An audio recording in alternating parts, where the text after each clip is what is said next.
दो चीजें, एक तो यह है कि आदमी को अगर जैसे डबल माइंड रहता है ना व्यक्ति, तो उसकी जो प्रोडक्टिविटी होती है वो डाउन हो जाती है और वो अपना कहीं पे भी बेस्ट नहीं दे पाता। तो मेरा जो था, जो कुछ भी था, मैंने सारे पीछे के पुल जला दिए थे। जीना मरना सब कुछ मैंने फाइनल डिसाइड कर लिया था सेफ शॉप में ही करना है, क्योंकि गुरुजी ने बता दिया। जैसे अपना कैलकुलेशन गुरुजी ने लगा लिया कि टीचर का ये है, तो मैंने भी लगा लिया था अपना। सबको ही लगा लेते हैं, नहीं लगा लेते हैं भाई? हम अपने आप को कितना रगड़ेंगे। खेत है जैसे मान के चलो, तो खेत से क्या होने वाला है? मेरे से ज्यादा तो मेरे पिताजी के पास था। हम तो दो भाइयों से आधा ही आएगा ना पिताजी से तो। अरे हाँ या ना? और जितना उन्होंने रगड़ा उतना तो हम रगड़ भी नहीं सकते। उनसे ज्यादा हमारे दादाजी के पास था कि पिताजी 6 भाई थे, और जितना दादाजी ने रगड़ा उतना पिताजी भी नहीं रगड़ सकते थे अपने आप को। और वो सब मिलके कुछ नहीं उखाड़ पाए, तो हम क्या उखाड़ लेंगे?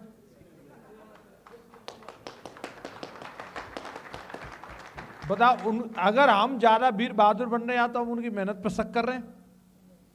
खूब मेहनती कम रहे होंगे। मेरी नजरों में तो हमारे दादाजी खूब मेहनती थे, पिताजी भी खूब थे, और मैक्सिमम पोटेंशियल देख लिया उन्होंने, यहां से कुछ नहीं होना जाना। तो हमने भी समझ लिया, मैं खामखा गड्ढे में कूद के क्यों हिसाब लगाना, पहले से हिसाब लगा लो कि सही है यहाँ। तो मैं फुल कन्विंस था इस बिजनेस को लेकर के, मेरे अंदर रत्ती भर भी डाउट नहीं था। और जब भी व्यक्ति डाउट रखता है कि मैं ये करूं कि वो करूं, तो उसका एक्साइटमेंट ऑटोमेटिक कम हो जाता है। वो फिर उतने मन से उस चीज को कर नहीं सकता। चल तो रहा है, लेकिन मन में अगर वो शंका लेके चल रहा है होगा कि नहीं होगा वाले उसमें, तो मैं आपको बता दूं कि मुझे तकरीबन 5.5 साल लगी थी डायमंड बनने में। और मैं ये आज नहीं कह रहा, मैं उस दिन भी बोलता था अगर मुझे 50 साल भी लगती डायमंड बनने में तो भी मैं डायमंड बनता। मतलब मैं ये इरादा लेके चला था, और मैंने इसकी भी हिसाब किताब पूरी लगा रखी थी। घाटा नहीं था 50 साल में भी डायमंड बनने में, बिल्कुल मेरा माइंडसेट था। तो सिंगल माइंड था। नंबर एक बात तो ये है कि डिसाइड करना जरूरी है अपनी जिंदगी में, कि कंफ्यूजन में ही रह जाते हैं हम लोग। तो मैं बिल्कुल एकदम इस तरफ ही था। दूसरी चीज क्या है कि एक्साइटेड वही व्यक्ति रह सकता है जो पॉजिटिव माइंडसेट का होगा। नेगेटिव माइंडसेट का व्यक्ति कभी एक्साइटेड नहीं रह सकता। हेलो? और अपना जो भी मानो, इसे वरदान मानो या अपने आप को कन्विंस करने वाली बात मानो, जो भी है। हम तो तब भी अपने आप को कुछ नहीं मानते थे और अभी भी कुछ नहीं मानते। तो जैसे गुरुजी को लग रहा है कि हालत ऐसी रही होगी, हम तो कुछ मानते ही नहीं, तो फिर हालत फलत क्या मायने रखती है? हेलो? कुर्सी आगे मिली पीछे मिली, ये वो सोचता है जो कुछ मानता है। हेलो? और जो व्यक्ति कुछ मानता ही नहीं, उसे कुर्सी ना भी मिले, वो यहां भी बैठ जाए, क्या दिक्कत है? लो जी, यहां बैठा है, उसे दिक्कत थोड़ी है। तो यहां क्या है? बोले कुछ मानता ही नहीं तो, लेकिन मानता है तो सोचेगा अच्छा गंदा तो नहीं है, यहीं बैठ जाऊं, उसको देख इसको देख। हेलो? तो हमारा यही था, हम कुछ मानते ही नहीं थे और अभी भी नहीं मानते। अभी भी आशीर्वाद वाला फंक्शन था, रिकॉग्निशन तो यही थी 1-1.5 साल पहले, ये जो अभी है। तो मैं नीचे ही बैठा था, जमीन में बैठे थे। और ऐसे कोई बड़ी बात नहीं है कि मैं अकेला बैठा था, मेरे कंपनी के जीएम मेरे सामने ही बैठे थे, वो भी जमीन में बैठे थे। तो फिर दिक्कत क्या आ रही है? तो जो आदमी अगर इस पॉजिटिव माइंडसेट वाला होगा तो इस बात पे भी वो बिल्ड कर जाएगा। लेकिन नेगेटिव माइंडसेट वाला होगा, उसका पूरा एक्साइटमेंट इसी बात पर निकल जाएगा, साहब कुर्सी आगे क्यों नहीं मिली ये बताओ, बाकी सब ठीक है। पूरी मीटिंग इसी बात पर कुर्बान कर देगा वो, उसका ध्यान ही नहीं है। हेलो? आगे तो मिली पर सोफा वाली क्यों नहीं मिली? हेलो? तो कुछ भी वजह हो सकती है। कुल मिलाकर के अपना माइंडसेट हर चीज को लेकर के पॉजिटिव था। खाना मिल जाए तो ठीक है, नहीं मिल जाए तो ठीक है। पहली बार महागुरु जी हमें लेके गए थे 24 अक्टूबर 2004 को वहां पे ग्वालियर में। मैं पूरे जीवन में पहली बार इतनी दूर की यात्रा करी। मैक्सिमम मैंने बारात में यात्रा करी थी और आगरा से दूर कभी बारात गई नहीं। तो मैं जीवन में पहली बार ग्वालियर गया, ठीक है। और ग्वालियर जब मैं गया और इतना गुरुजी लोगों ने प्रमोशन किया 5 स्टार होटल, वैसे वो मुझे नहीं पता था वो कितने स्टार है, पर वो हमें हरेंद्र सर तो बोले 5 स्टार ही पूरा, हम जानते नहीं 5 से नीचे भी कोई होता होगा, 3, 4 नहीं, हम 5 ही है। तो मैं इतना खुश, 450 का पास, उस समय बड़े रकम होती थी 450 भी, पर मैंने पिताजी से वसूल कर लिए कैसे भी, मुझे चाहिए, मैं रोटी नहीं खाऊंगा, मुझे अगर 450 रुपये नहीं मिले तो बोले यार ठीक है ले ले। मैंने सबसे पहले पास किया, मैं इतना जोश में कि मैं जाऊंगा होटल सीता माइनोर, भाई वाह 5 स्टार में मैं जाऊंगा। साला खन्ना बुद्धा मुन्ना पप्पू को तो मैं कुछ समझ ही नहीं रहा, तुम तो कुछ हो ही नहीं, मैं जा रहा हूं। और वहां गए हम, वहां हमें एंट्री नहीं मिल रही, इतनी भीड़ मच रही वहां। हम पहले तो हम सोच रहे खाना कहाँ है हमारा, और खाने में से ऐसे फेंक रहे जैसे बिहारी जी के दर्शन में से फेंक देते ना, चले अगार बढ़। वो मैंने तो देखे भी नहीं, अरे देख लिए इतने दर्शन होते। पहलवान से खड़े रहते ना वहां आके, पकड़ पकड़ के फेंकते रहते, ऐसे ही हो रहा वहां। हमें खाना मिला ही नहीं, तो कुल मिला के गुरुजी बोले खाना खाने थोड़ी आए, फंक्शन अटेंड करने आए। तुरंत पॉजिटिव, हमें बिल्कुल नेगेटिव नहीं हुआ कि हमें खाना नहीं मिला। हम सादाबाद से ग्वालियर तक के भूखे, फिर भी भूखे रहे। फंक्शन में पहुंचे में यहाँ तो कुछ मिलेगा, वहां सीट नहीं मिली। गुरुजी कह रहे तुम्हें काहे की टेंशन, तुम तो खुद ही चलते फिरते स्टैंड हो, इतने लंबे आदमी हो, कहीं खड़े हो जाओ, तुम्हें तो वहीं से दिखेगा।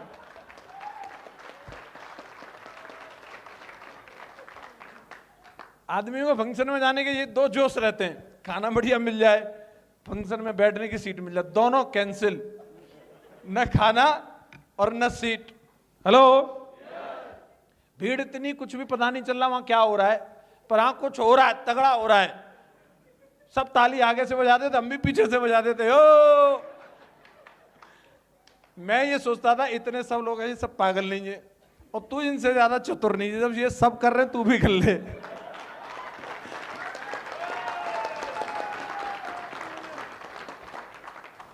थोड़ा बिजनेस में धीरे धीरे आगे बढ़े, थोड़ा गुरुजी लोगों के करीब आने का मौका मिला, गुरुजी लोगों के बारे में जानने का मौका मिला। गुरुजी जितनी सिंपल तरीके से सारी चीज़ों को अपने बारे में बता रहे हैं, सिगरेट, तो गुरुजी तब भी चलो सिगरेट तो सही, अब हमारा अगर बात करोगे, गुरुजी ने तो देखो मैं बता रहा हूँ, गुरुजी ने तो IAS PCS के भी फार्म भरे हैं। ये मैं सच बता रहा हूं। अच्छा, जो भरेगा कौन, जिसको 1% तो लगेगा शायद मैं बन सकता हूं, बोलो हाँ या ना। और बोला भी होगा गुरुजी ने कि मैं बनूंगा। मैंने भाई साहब अपनी जिंदगी में कोई मास्टर बनने की नहीं बोली। मैं जैसे बोल देते ना मजाक में भी, मैं पायलट बनूंगा, डॉक्टर बनूंगा, ऐसे पूछते, मैंने बचपन में भी नहीं बोली। मैं क्यों बोलूं जब मैं बनना ही नहीं, मुझे अपनी परसेंटेज मालूम है। मेरा कॉन्सेप्ट क्लियर था कि मैं नहीं बनूंगा मास्टर वास्टर कुछ भी। अब मैं देख रहा हूं ये अगले आदमी बने हुए हैं ऑलरेडी। हेलो, महागुरु जी विजयपाल सर और माधव सर ये ऑलरेडी टीचर हैं, इनकी हैंडराइटिंग देखता था यार बड़ी तगड़ी है, मैं हर चीज नोटिस करता था। अपने साले वो चेटाके से गोड़ मार रहे हैं।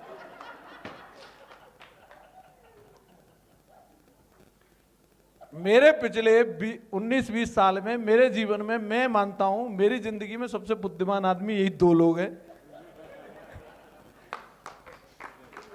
और मैं सारी दुनिया एक तरफ और मेरे अपलाइन एक तरफ। हेलो, मेरे 1000 सवालों का जवाब है। मैंने कभी नेगेटिव होने की सोची नहीं। अगर हम इतने मंद बुद्धि कि नेगेटिव हुआ जा सकता है, ऐसे हमें ख्याल ही नहीं आया। ये हमें अधिकार है, ये हमें हमारे मालूम ही नहीं। गुरुजी ने बोला आप तो बहुत बड़े लीडर हैं, मैं चलो ये अधिकार भी खत्म हुआ, बड़े लीडर नेगेटिव नहीं हो सकते। हेलो, और गुरुजी चाहे झूठ मूठ को बोल दें, उस बात को मैं सत्य मान लेता था, चाहे गलत फहमी सही। वो गलत फहमी मैंने आज तक नहीं निकाली। हम बड़े लीडर नहीं है, हम मान लेते हैं हाँ हम बड़े लीडर हैं, और बड़े लीडर को तो खाना ना मिले तो भी कोई दिक्कत नहीं, ठीक है गुरुजी। बड़े लीडर को सीट ना मिले तो भी कोई दिक्कत नहीं, ठीक है गुरुजी। और बड़े लीडर को चेक भी ना मिले तो भी कोई दिक्कत नहीं।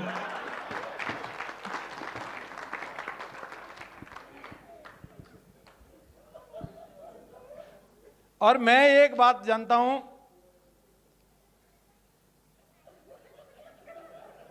सिचुएशन जैसी भी रही, देखो ये बात तो पक्की है, जब आदमी का 1.5 साल चेक नहीं आएगा भाई साहब नानी तो याद आएगी। मेरा जो भी था, मम्मी पापा मेरे को जो भी बोलते थे, वो कहते कि ये नहीं है, वो नहीं है, ये इसका बहन की शादी करनी, फलाना करना है। मैं जो कुछ भी है वो यही है। क्या है, कुछ तो निकाल, 10-20 हजार कुछ दे।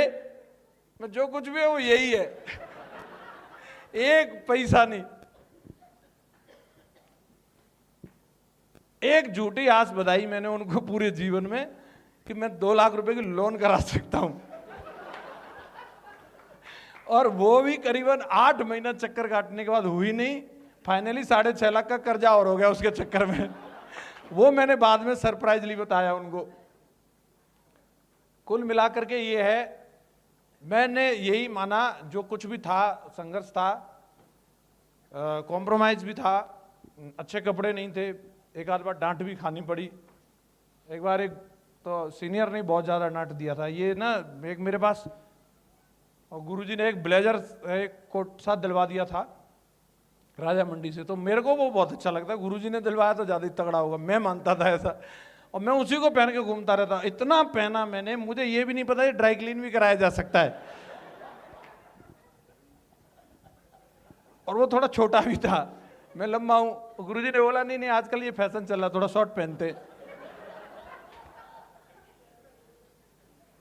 मैंने उसके पीछा नहीं छोड़ा। आखिरकार उनका भी जो देखते थे मुझे, उनका भी सब्र का बांध टूट गया। उन्होंने मुझे डांटा, दोबारा तू ये ब्लाउज सा पहन के आया ना, ये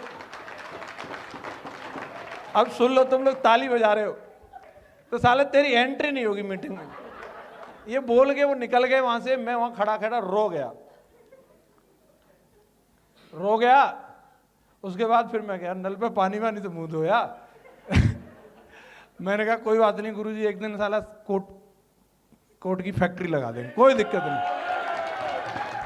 तो ये नहीं सोचा बोले यार साला तुम्हारी तो कंपनी में काम कर रहे हैं, कोई नया कोट नहीं तो तुम दिलवाओ, जो ठीक है। मतलब और भी बहुत, मतलब एक चीज नहीं है, कुल मिलाकर के अपना हर चीज में पॉजिटिव ढूंढ लेना। हेलो, ये अपना माइंडसेट रहा शुरू से, और यही माइंडसेट था, और इसी की वजह से काम हो गया। और अगर होने के लिए तो नेगेटिव आदमी क्या है, छोटी सी बात पे भी नेगेटिव हो सकता है, हाँ या ना। महागुरु जी हमेशा बोलते हैं बनानी और बिगाड़ने वाली बात होती है। तो हमने तो एक बात ठान ली थी जयपाल जी, हमें तो बनानी है।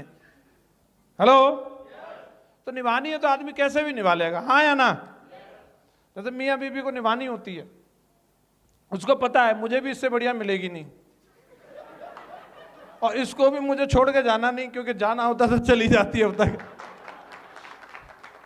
तो कुछ दिन रहता, कुछ दिन ही रहती है, फाइनली फिर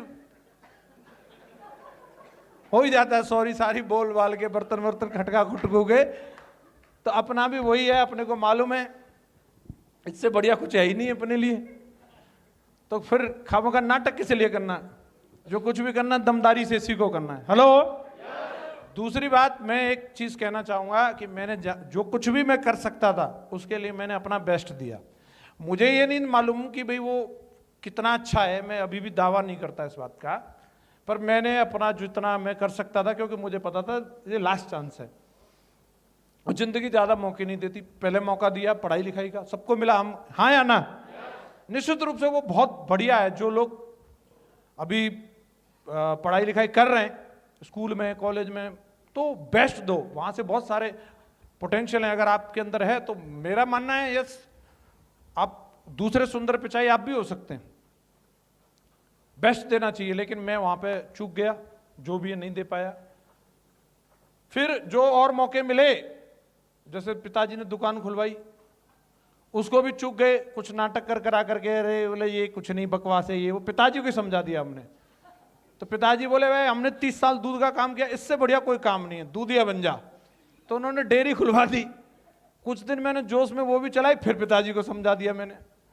फिर बोले क्या करेगा, तो पिताजी ने फिर इसमें मुझे ज्वाइन कराया सेफ शॉप में। फिर मैंने इसमें कुछ दिन जोश में काम किया, कुछ दिन बाद काम चला नहीं, तो मैं पिताजी से मैंने ऐसे मन की लेके देखी, इसको छोड़ने के बारे में पूछ के देखता हूं। तो उन्होंने बोला जूता साले 9 नंबर का है, अब तक इतने काम छोड़ चुका है, बोले अब अगर तूने इसके अलावा कोई दूसरा काम किया तो हमसे बुरा कोई नहीं। मैंने कहा मैं पैसा तो आ नहीं रहे, पैसा है ही नहीं मेरे पास।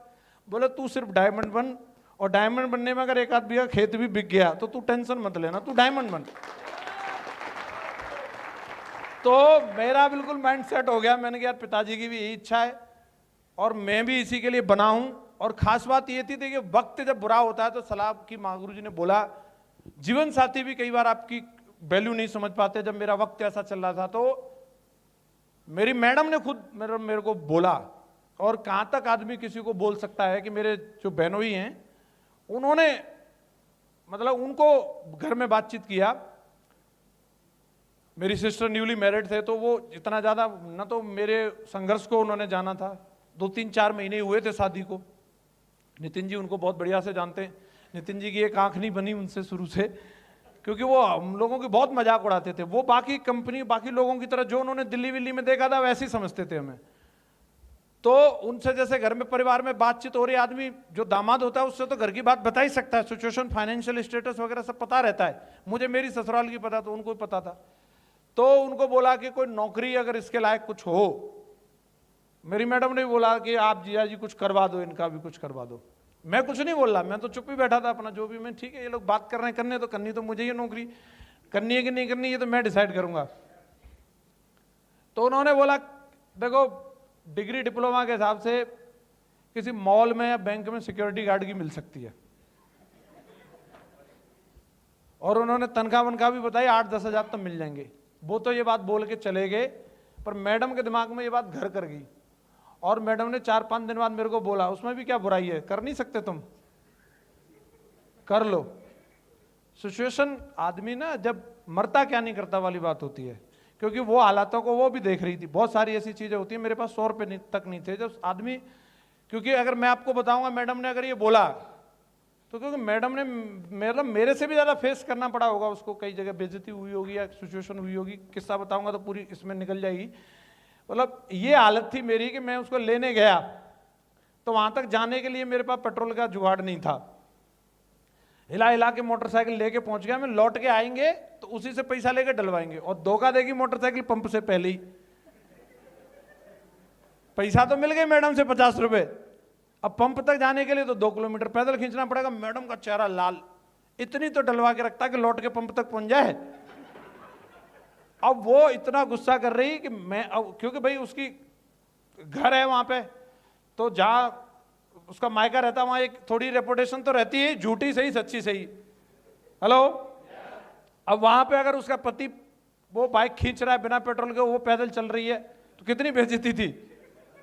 उसने एक ही चीज बोली कि मैं न तो यहां से एक कदम आगे पैदल जाऊंगी ना एक कदम पीछे, ये मोटरसाइकिल यहीं की यहीं चालू होनी चाहिए बस। और उस वक्त चेहरा लाल था उसका, एकदम गुस्सा का बिल्कुल मीटर तना हुआ था। तुम लोग हंस रहे हो, मैं भगवान से प्रार्थना कर रहा था मैं कुछ करो कन्हैया, तुम कहाँ हो। मैंने कहा तू अपने भाई भाई को फोन करते, बोतल में ले आएगा। किसी भाई को फोन नहीं कर सकती मैं, ये चालू होनी चाहिए यहां पर। मैं मानता हूं ईश्वर दुनिया में है। आप में से कितने लोग मानते हैं? उस दिन मुझे दर्शन हुए उनके।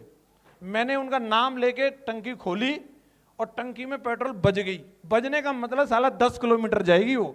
मुझे फुल अनुभव था, बज गई, बजने लायक है। मुझे मालूम है हेड में कितनी रहती है, हिला हिला करके फूंक मार के भी कहां तक चल सकती है, क्योंकि पिछले 10 बार खाली हो चुकी थी टंकी। उसका तो हमें तजुर्बा था, मैडम के संग पहली बार हुई अलग बात है।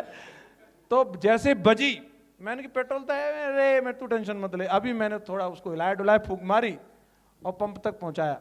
पंप पहुंचाने का, पंप उसी के गांव की थी, उसी के परिवार के बंदे की। उसने पर्स में से निकाल के जो 50 रुपए दिए, जो मेरा साला था, मतलब लगता था दूर नजदीक के कैसे भी मान लो, वो समझ गया कि इससे पैसा लेके डलवा रहा। वो हंस गया डालते डालते, और ये बात मेरे यहाँ घुस गई बिल्कुल यहाँ। मैं वहां कुछ रिएक्ट नहीं किया, लेकिन मैंने कमिटमेंट जरूर लिया कि बेटा इसका माकूल जवाब दिया जाएगा। और उसी पंप पे अपनी मैडम को लेकर के BMW से गया टंकी फुल कर देना।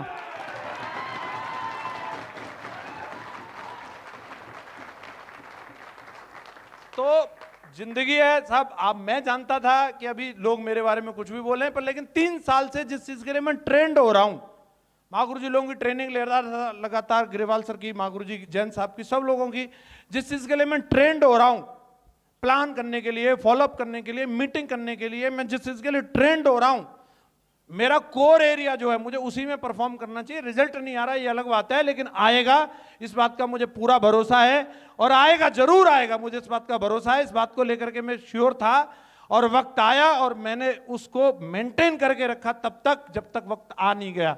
क्योंकि महागुरु जी लोग बोलते थे, एक आदमी सिर्फ नाचता है और देखता है बारिश नहीं हुई तो नाचना बंद कर देता है, और सक्सेसफुल आदमी तब तक नाचता है, तब तक नाचता है, तब तक नाचता है, तब तक नाचता है, तब तक नाचता है जब तक कि बारिश। और मैं उन्हीं में से था। हेलो, मैं मतलब बारिश होगी तब, मतलब होगी कैसे नहीं, मैं नाचता ही रहूंगा।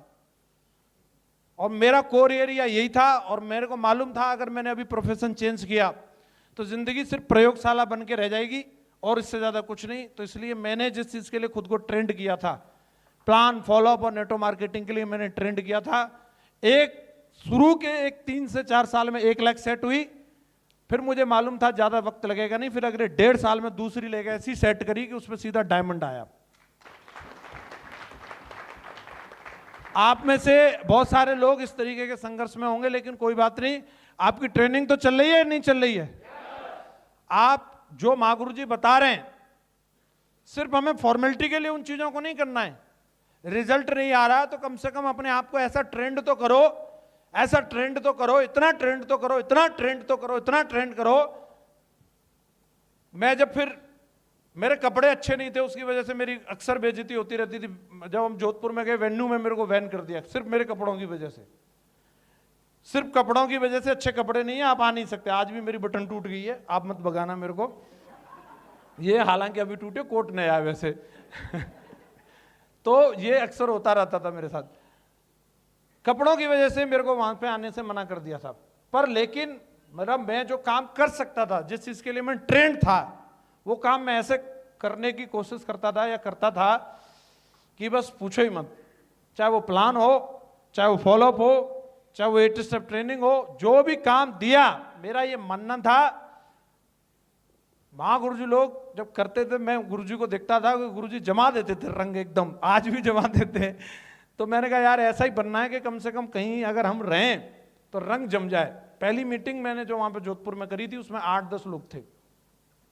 ओमवीर सर थे उसमें, राठौर साहब थे, शैलेन जी थे, और 2-3-4 लोग थे। जितने लोग थे वो सब बिल्कुल पगला गए थे। बस उनको ये लग रहा था सेफ सौंपिए, सब कुछ, और कुछ भी नहीं। और जो कि मैं बिल्कुल बेरोजगार आदमी था, मेरी जेब में ठन्नी नहीं थी। वो सारे फौजी थे। और उस दिन के बाद उन्होंने बोला कि आप यहीं रहो सर, और अभी हम आपके सब जुगाड़ करेंगे, खाने की, पीने की, रहने की, सब चीज की। पीने की नहीं, सॉरी। तो वो सब वहां पे रहा मैं। और एक ही चीज थी जो मेरे को वहां पे रोका, जिस चीज ने, वो था मेरे काम को लेकर के मेरे अंदर जो एक्साइटमेंट था, उसको लेकर के वो लोग फिदा थे। और मेरा ऐसा मानना है, अगर आप रोती हुई शक्ल लेकर के काम करोगे तो रिजल्ट नहीं मिलेगा। काम करो, इतनी प्रफुल्लित होकर के करो, जैसे महागुरु जी ने बोला, अगर जा रहे हो तो फिर उंगलियां मत डुबाओ, फिर डूब गई करो। और सफलता इसी चीज से मिलने वाली है। जीवन में जिस सेक्टर के अंदर सफल हो गए लोग, जहां पर भी वो उस चीज में डूब गए, वो सफल हो गए। क्या कर गए? मैं सुना नहीं मैंने।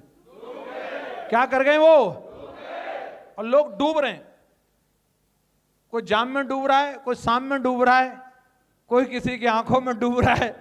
वहां नहीं, अपने काम में अगर डूब गए तो सफलता मिल जाएगी। मैं बस यही कहूंगा और महागुरु जी को बुलाऊंगा कि मैंने जो काम किया है, मैं सच बता रहा हूं, दिल से बता रहा हूं, मैं डूब के ही किया है। ये है। परिस्थितियां मेरे हाथ में नहीं थी, परिस्थितियों को मैं कंट्रोल नहीं कर सकता था, लेकिन हाँ, उस पर क्या रिएक्ट करना है इसको मैं कंट्रोल कर सकता था, आज भी और आगे भी।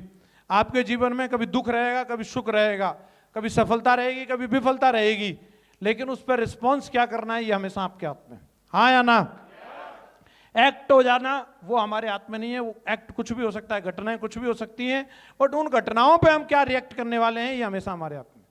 महागुरु जी हमेशा बोलते हैं बारिश हो रही है उसको हम नहीं रोक सकते, लेकिन बारिश के हिसाब से मूड को तो बना सकते हैं। यार पकौड़े होने चाहिए, हो तो रही है, कम से कम इसका फायदा लिया जाए, हाँ या ना।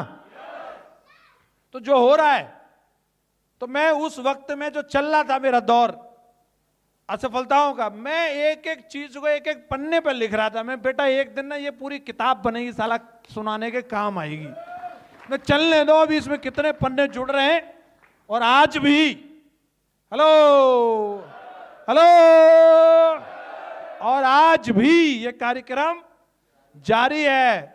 आज भी पन्ने लिखने का मामला बस यहां छुपा के रखते हैं, वक्त आने पर माकूल जवाब देते हैं। वक्त की बात है, अभी आपका हो सकता है कि वही वाला फेज चल रहा हो जो मेरा चल रहा था 2006-7 में, बदल जाएगा, चिंता ना करो। महागुरु जी हमारे साथ हैं, इतने ग्रेट द्रोणाचार्य, हम सब अर्जुन की तरह परफॉर्म करेंगे। यस या नो? तो चलिए ग्रेट महागुरु जी को बुलाते